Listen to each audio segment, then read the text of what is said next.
Hey all, Ed here from Persona, and this is Personally, our community podcast. Today I'm speaking to Jim from StrategyBRIX. Jim is a super cool guy. He's based in the UK and he has like his other partners across the world in the US as well. And he's building a pretty nice solution, which is essentially what you do in between finding out you have to be compliant as a fintech, but actually implementing something like Persona. What are like key components that I have to have in place? How do I implement them? And they kind of serve that specific niche, which is really interesting. Jim has probably a better way of explaining this than myself, so let Jim talk about it. Okay, Jim, thank you so much for being here. Happy morning for us here. You want to maybe start by telling a little bit about yourself, like who is Jim, and maybe like a little background and where did you come from, and some of the work you've done in the past. Yeah, absolutely. Thanks for having me. Obviously, so I'm Jim. I'm one of the co-founders and managing directors at StrategyBRIX. So I'm sure we'll talk a little bit more about StrategyBRIX a little bit later. But in terms of more personally, so I've been in the financial crime space for a little over 11 years, maybe 11 years now. Fell there a little bit randomly, into that randomly. I don't think any little boys is like, I'm going to be a financial crime compliance person when they grow up. So I kind of like fell a little bit there randomly, but I started a little bit more on the analytics side of financial crime. So across a couple of consultancies, so Germany and then PwC. So I was focused a little bit more on how can we use analytics to kind of like detect, identify, and then start kind of implementing controls to mitigate kind of things like money laundering, terrorist financing, those kind of things. So started a lot more on the analytics, and I think we'll probably touch a little bit on there later. But one of the big topics that we're doing was all around optimization. So how do we use data analytical tool to start optimizing all of the different technologies that, let's say, banks, FinTechs, or crypto companies have in place? So I started in this, and then slowly but surely kind of expanded a little bit more outside of just the analytics space, and started being focused on building kind of an end-to-end financial crime program. So bring in, what are the policies and procedures? So the kinds of what are policy procedures that you need? What is the widest set of technology that you need? So you might think of like, Persona from an ID&V perspective or screening perspective. You might have payment screening as well, transaction monitoring. If you go to the crypto space, you've got blockchain analytics. So kind of bring all of those, and then it's making sure that it's not just implementing those technology and then that's it. It's bring those technologies, the processes, and then bring all the governance around it. So how do we make sure when things identify there's the right level of escalation? How do we make sure that we've got the kind of like the right oversight of the risk and the program overall? And then finally, it's kind of like the more people aspect. So how do we bring investigators? How do we make sure that they've got the right skill? And then how do we make sure that we've got a second line of defense with the right compliance officers as well? So that's awesome. That's the introduction, and then I can go into StrategyBRIX later as needed. Yeah, I mean, this is awesome. And I mean, you came from big companies. I mentioned, like, first of all, coming from this world of like fraud investigation and all that is not necessarily something that people go and say, that's my thing, I'm going to do it. Maybe you like crime and you're like, I don't know, like listening to audiobooks about that, but it's very different from like working with that. And you worked in a big corporation doing that, as you mentioned. And then you worked in a very interesting company before you created StrategyBRIX. Yeah. I listened to that in your podcast. If you want to share about that would be great, because I think that's a really good context in building this segue into how did you come to build StrategyBRIX. I'm pretty sure you found some opportunities there to work on the optimization end, but you mind sharing a little bit about Quantexa and how did that come into like, okay, we need to build something ourselves here, and then you start StrategyBRIX. No, absolutely. Well, Quantexa is a fascinating company, and they're doing extremely well. They just kind of like raised they just kind of reached the unicorn status in the UK in the last few weeks. No, so I mean, I can tell you a little bit more about Quantexa. So what they do is they've got a bit of a different take on some of the traditional things, such as like transaction monitoring, complex investigation. So what they do is where a lot of companies out there leverage kind of internal data often, and in some cases from watch list. Quantexa focuses a lot on bringing kind of like all the external data that they can. So that's going to include the traditional watch list, but then it's going to include things such as corporate registries as well. And that allows to bring a lot more kind of like context to kind of investigation, or just to a given situation. So you'll understand, okay, typically I see transfer coming from company A to company B. If we don't have that external data, this is just any payment to unrelated data. However, when you start bringing some of that external data, such as directorship of company or kind of watch list, you're able to say, actually, this director is also the director of this company. This director is also a director of this company. And then the director on the receiving end of the payment is actually a shareholder in that. So you are starting to be able to build a lot of context to kind of like a given investigation. And then you can start like saying that they're not overlaying the risk. So why is money cyclically going through them?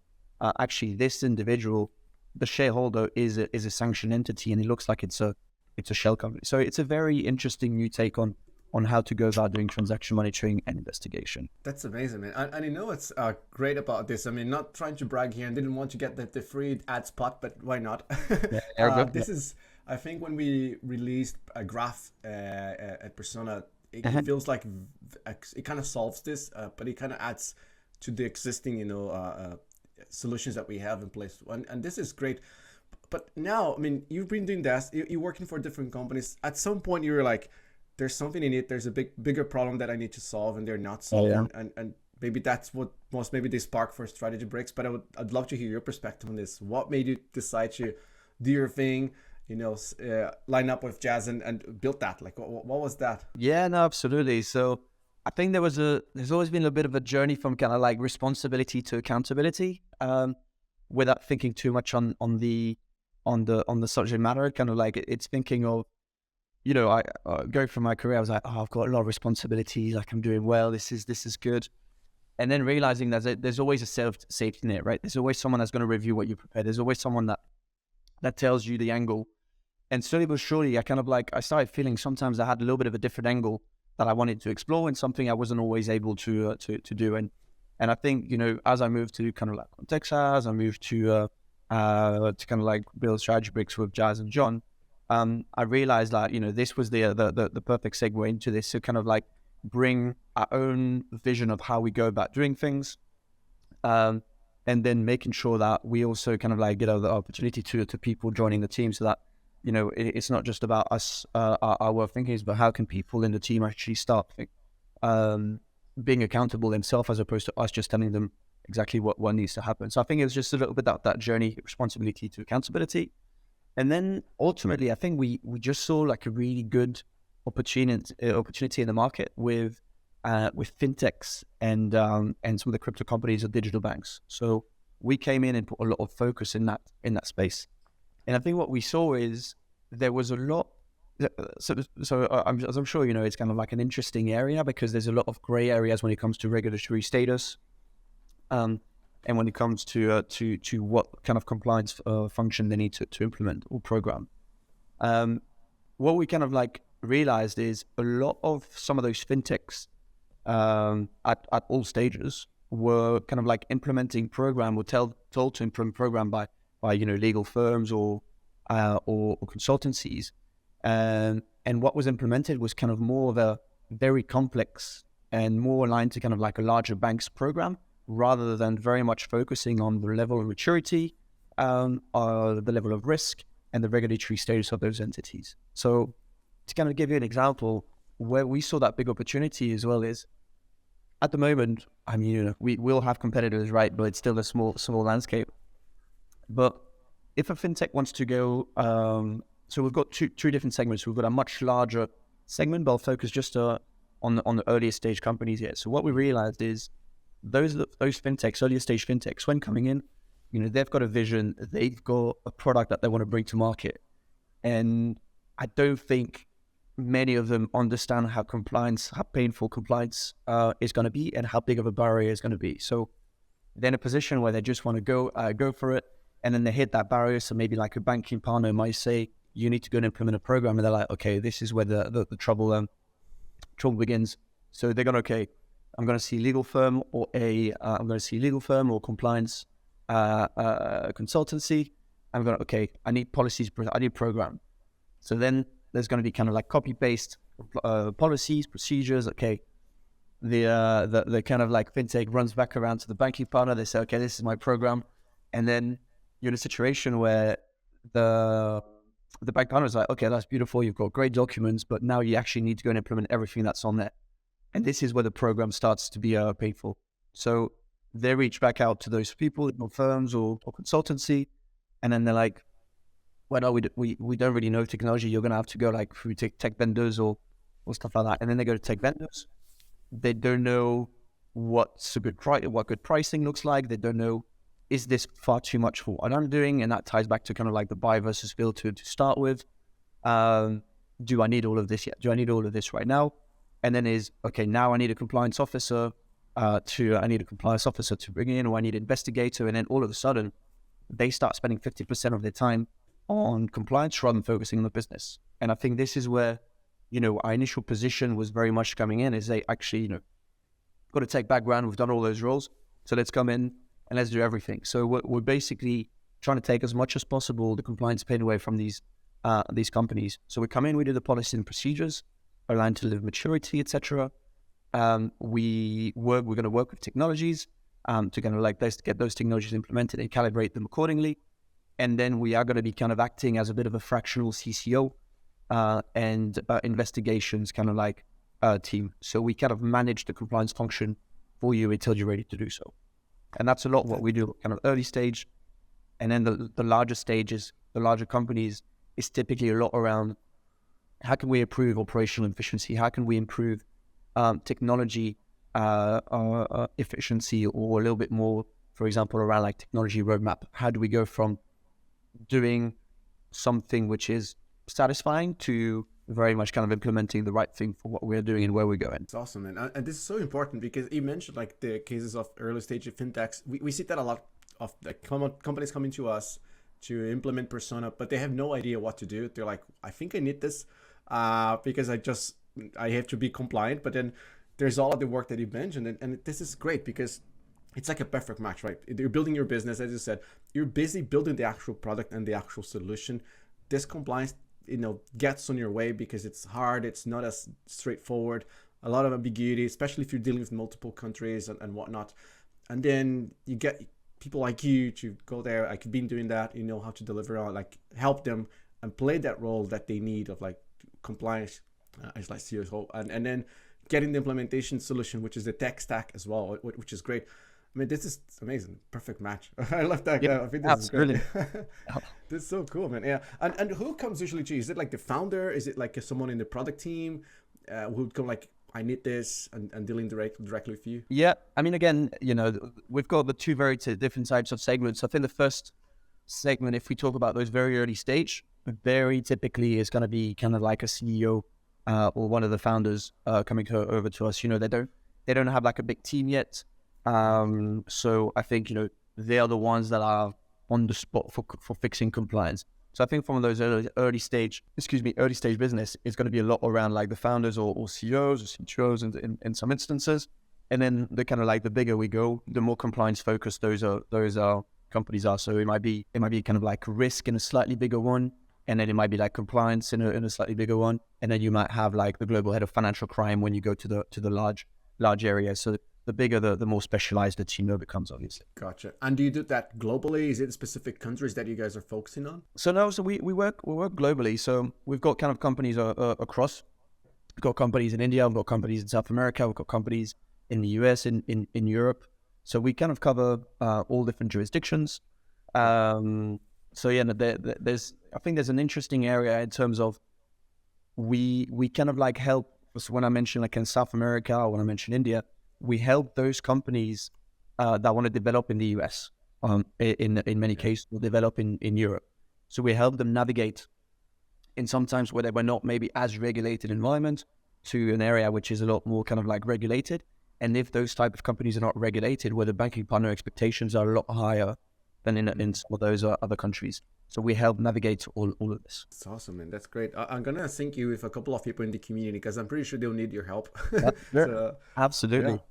Yeah, man. And tell me, like, I mean, you got a lot of this experience. I'm pretty sure there are things that, as you mentioned, one of them being people get this compliance in paper and they're like, these are things that I feel I have to do. Oh. And then there's the challenge of like having to do it and actually making sure it's done. I think we went through this with GDPR a few years ago in Europe where like, we have to do it. Let's copy and paste these terms and conditions here and privacy policy. Yeah. But then to actually implement that is a different game. Is there like a recommendation or things that you're seeing more around, like people building their own stack for technology or versus buying an existing solution? How does that work, and is there an advantage in one versus the other? Yeah, I think there are some areas where I think you can start building a little bit more yourself at the beginning, and then I think that it's going to depend a lot on your volume. It's going to depend on your volume of customers. It's going to depend on your volume of transactions. So, I think if you think of identification and verification, this is something that's extremely manual, and even if you don't really have a a large portfolio, to be able to go and kind of like, okay, take that information, verify that information, let's say with a liveness check, cross-check this with third-party database, and then kind of like the rest of the due diligence happening with it. I think these are some of the technologies that can be good to bring in despite the high, or the low number of customers, let's say. Screening is probably like, and here I'm going to speak from a payments perspective. Screening, sometimes it depends if it's a very few transactions. You might want to be a little bit hacky in making sure that you go and kind of like match the name against like a third party again, kind of like watch list, understand, okay, is this sanctioned or not, and then you release the payment. However, that's kind of like very manual and is going to impact your user experience very rapidly. If it is that you're not able to facilitate those payments like this for your customers, it's going to kind of like threaten your experience, and a customer experience is probably going to be one of the top pieces on the agenda of a fintech. So this is probably one of the area I would say it's important to kind of like bring in from an early stage. One of the ones where you can start being a little bit more manual though and build yourself, and then start kind of like scaling as you go, is transaction monitoring. Transaction monitoring is kind of like it happens post fact, so post the transaction has been completed. So you're in a situation where you look for suspicious patterns that could result in, let's say, a suspicious activity report, or change the risk of your client, or just even offboard your client. But for a lot of that, I've got clients with, let's say, 10 transactions a day, and in my view, bringing straight away for like 5-10 transactions, bringing straight away a very complex system can be not detrimental, but might take a little bit more effort to kind of like go and calibrate, etc., rather than maybe have a little bit more of a manual approach to it, build some more manual rules, etc. However, I would say as transactions increase, and that typically happens quite rapidly, then bringing such solution is very important, because you're not just looking at, when you investigate this, you're not just looking at, okay, what's happening in those transactions. You need to start comparing what's happening in those transactions compared to what's happened in the last 12 months, let's say, for that client. Is this a different behavior than what we've been seeing? So this is where like technology can start bringing a lot of that analysis for you. But yeah, I think like in many instances at the beginning, something can be built a little bit more internally. Yeah, it makes sense. It makes a lot of sense. And I think there's an interesting point there. My perspective obviously is sometimes there are things that are like, built and they're like ready to go. It's easy to implement. It's like no brainer. Go for that. Use that and exhaust that until you like have a really strong, value proposition to move into like your own solution or build up your own IP.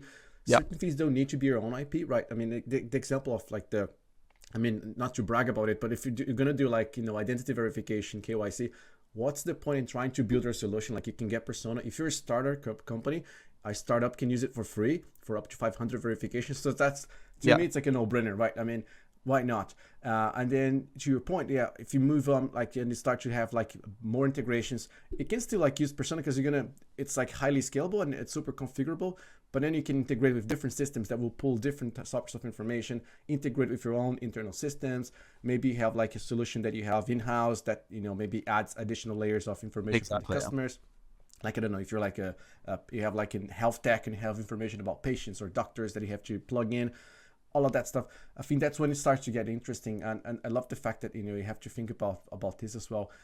And I have a question about, like, I'm really curious about this because you're dealing with a lot of different companies in different sizes and all of that. You're like in the UK, just in the US. How did you find out about Persona on the first place, and how is it being so far? Yeah, and absolutely. And I'll just add one name in there. So John. So it's kind of like the triple J. John, sorry, John too. That's John. and Jip. So yeah, three of us kind of started this. So how did we hear about Persona? I think, one of the reasons is probably we are implementing we've been implementing like a lot of kind of like end-to-end program for our clients, and we have been kind of like having to kind of like go around the market and understand, okay, what are all the different technology, what kind of like functionality are we talking? Is this too advanced? Is this not advanced enough for this stage? What kind of pricing structure are we talking?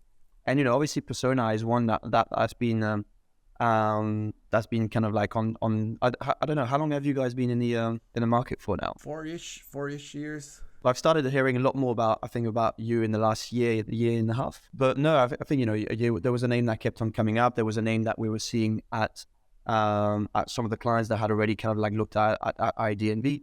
So no, it's a name that often comes up, and you've got a great piece of tech. So it makes sense that your name is bubbled up at some point. That's cool, man. Thanks. Yeah. And I want to hear like what's next for StrategyBRIX. I mean, you guys are doing a lot of work there. You managing solutions globally. What's next? Yes, I think what's next is we're exploring a lot more. We do a lot of work in those smaller on the smaller companies, and we've refined our approach to doing this and to be a lot more efficient on how we do this. So I think refining that efficiencies and cutting the time it takes to actually go in and then implement a program from end to end, I think that's going to be high on the agenda. And then it's focusing a lot on our bigger clients as well. So we started working with a lot of much larger client in terms of, I think I mentioned before, but technology efficiency, how a lot of those bigger clients in the fintech space or in the crypto space, digital banks, have gone implemented things and then left it there for the last few years. So they customer base have changed quite drastically, their products have changed quite drastically, which means that their whole configuration needs to change to adjust for that risk and for that behavior. So going in and like supporting them on this is going to be a big piece. Again, from an operational efficiency, it's helping understand, okay, how can we go in and understand what the process and understand what's working, what's not working. Is there a technology problem happening? Is there too much manual effort to kind of like collect the information? Is what they're doing now actually too advanced for that early of a stage in investigation? So this whole operational efficiency that's going to allow us to reduce the number of alerts and therefore can maybe like false positive total, and then also reduce our time to investigation. And there's a massive theme of cost efficiency in the market when it comes to compliance. That this is an area where we can make direct impact, reducing false positive by let's say 20%. You reduce the time of investigating by 30%. And these are things that are numbers that very rapidly add up when you've got, for example, a team of 15 investigators. So I think focusing on there, and then focusing a lot on kind of like helping a lot of our clients with their technology roadmap. I think, again, a lot of companies have implemented this 5-6 years ago, not touched it, and maybe the compliance stack that they've got is not so suitable anymore. So how do we go about improving the technology stack? How do we make sure that their stack actually communicates a lot more together? And also, and I think that's pretty much it, really. A lot for us. And obviously, kind of like from a more personal side, is kind of continue growing the team. I think we've been very lucky to bring some really good people in over the last kind of year and a half. So I think continue that team to be able to kind of satisfy that demand will be great. That's amazing, man. That's great. I mean, I'm really looking forward to seeing StrategyBRIX growing. And I kind of wanted to ask on a more like on your professional/personal note, like because you moved, as you mentioned, like a couple of years ago, you were working for big corporations, companies, and now you have your own business. It's growing, but like John and Jazz, they're like in different parts of the world. What's the? I mean, do you have a big learnings that you had so far in like managing a business, being a co-founder with fellow co-founders in different parts of the world? What has been like good learnings that you had from that? Yeah, I mean, like I think one of the learnings is for your co-founders in the US to be able to kind of like wake up a little bit earlier, and then for them to stay up a little bit later. So I think that's been good in terms of overlaying, and then we make sure that we spend enough time together either in Europe or either in Europe or US, because I think the time that you spend with people that you build a business with, and then even just with employees. So we're actually taking the team. We're all going to Chicago next week, and I think building this is going to allow for so many ideas to come through, so many plans to come to fruition. Or at least have a better plan rather than being separated and not communicating enough and be in a situation where you just go by the day to day rather than see the bigger picture. So I think that's going to be a very interesting one. And I think moving from big companies to much smaller companies, one of the great thing is going from a place where there's processes for everything. There's a way of doing things for everything that we've learned to do over the last 10 years, and then going to a place where there's nothing. So, having to build everything from the ground up, whether it's it kind of like all the policies and procedures that we're building, but then more internally, what happens from an HR perspective? How do we go about onboarding individuals? How do we make sure that we've got the right competency framework so that they feel like they've got career progression? So it's going from an era with nothing and then trying to build slowly but surely what that company is going to be looking like. Amazing, man. Yeah, I totally get it. I can imagine it's challenging but super exciting, and I'm glad that you mentioned that the fact that you're all getting together, because it does help a lot. I think it's that thing that we missed during pandemic, that people like, oh, we can do 100% from working from home now, but there's something when you connect with people, like physically you're there, and then it's not because of the meeting that you're connected, just because someone is besides you, and then suddenly you talk about something. That's great to spark ideas, spark conversations, and build up on the bond with the team, right? Because you kind of want to see 100%. What's that person like. And meetings, you never do questions like, what about this or what about that? It's always, you've got an agenda on the meeting, and then you might have a few minutes and you say, like, anything else you want to cover? I mean, I feel like we're coming back to conversation about COVID now, but it's just from a productivity and innovation perspective, it's very, and just kind of strategy is so important for us to spend that time, because we'll be able to kind of like also get a completely different view on how things can be done from the rest of the team. They might have a very clear vision, and we might just be completely blinded. So, and I think, if it is that and also if it's for kind of like John, Jazz, myself, to kind of align on what the direction of the company might be over the next, like, let's say 12 months or a couple of years, rather than just us thinking of, okay, what's happening tomorrow?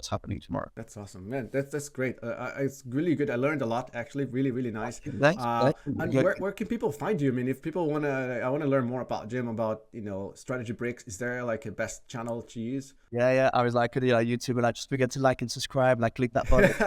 It's like, Man, you can find us on LinkedIn, obviously, so StrategyBRIX, and then online StrategyBRIX.